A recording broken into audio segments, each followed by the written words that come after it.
Hey everyone, welcome to the weekly quick tip. Today we are going over a concept that's going to be really helpful not only from a career perspective but also just professionalism, life in general, and that's going to be writing a professional email. So we'll walk through writing an email together, and I get emails, needing feedback on a resume or wanting to set up an appointment to discuss finding an internship. And you may be sending emails to employers, I want to follow up on this internship opportunity. Or thank you for taking the time to meet with me during an interview process. So when we write our email, we first want to make sure we have a really good, concise, specific subject line.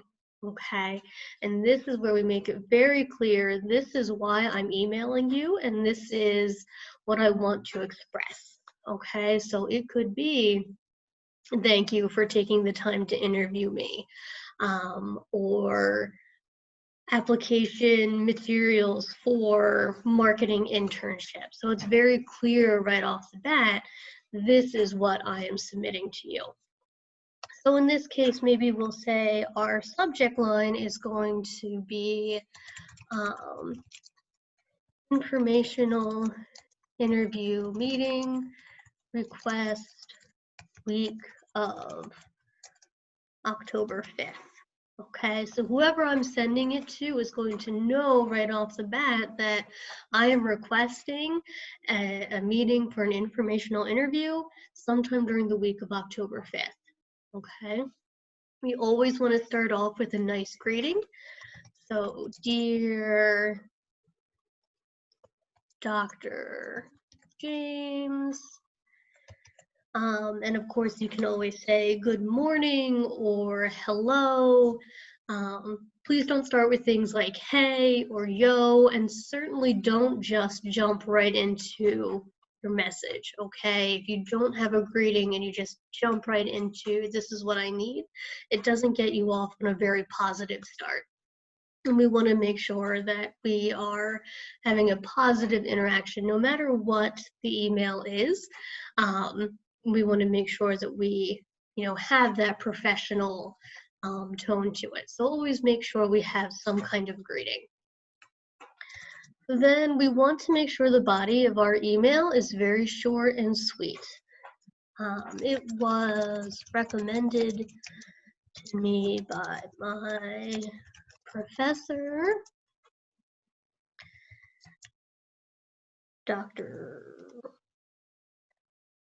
Smith, that I reach out to you for an informational interview. I am interested in learning more about research opportunities, particularly in preserving marine wildlife. Okay, so this is how I know you, this is why I'm reaching out to you, and then our ask. Okay, please let me know if you would be available for a 20-minute phone conversation at any point during the week of October 5th. I look forward to talking with you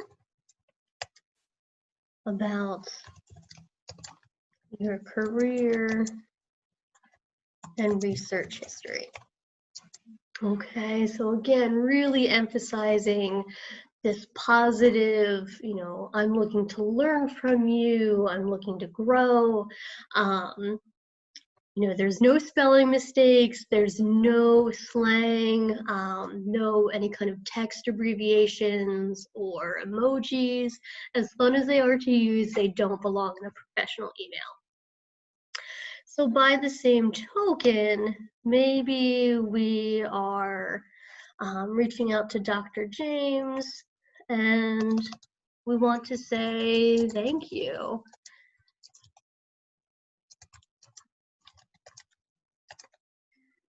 Okay, so maybe Dr. James is hiring a student worker, and you had your interview and you want to follow up and say thank you.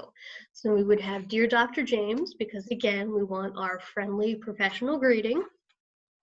And maybe this time I'll change it up to say hello.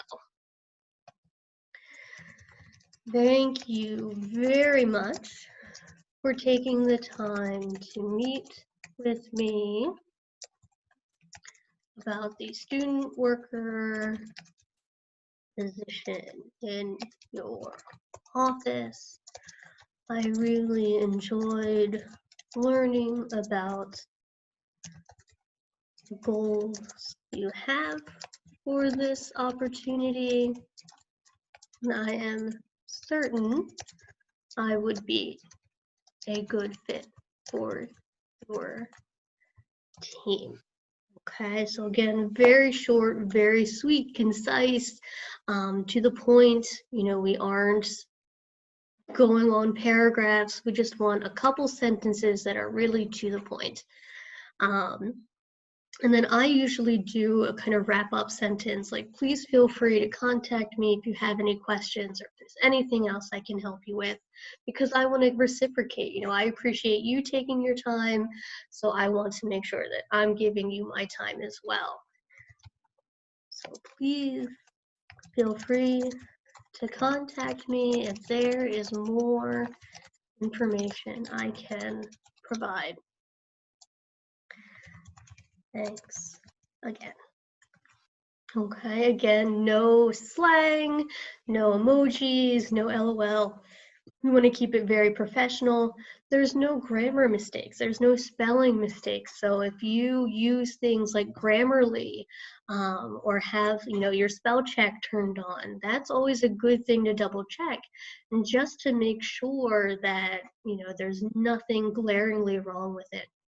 And of course, with that in mind, you want to make sure that you are spelling the name of the recipient correctly. You know, always double check, you know, either the website or a business card or LinkedIn. You know, maybe Dr. James spells their name with a Y, so maybe it's Jaymes. So I would want to make sure that I fix that. Double check the email address. You know, is it .com or .org?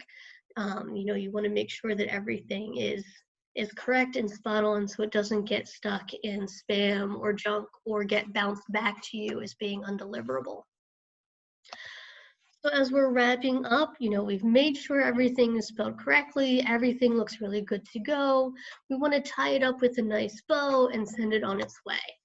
So we will say something like, sincerely, have a nice day. You know, if you don't have thanks again at the end of your paragraph, you could certainly say thank you, and then your name. If you don't have a signature set up for your email, you will definitely want to put your first and last name. But if it's someone that maybe you're continuing a conversation with and they know who you are, or you have that signature available, then you're okay with just your first name. So that is our quick tip today as we talk about professional email communication. If you have any questions, of course, don't hesitate to reach out. I look forward to talking with you next week. Take care.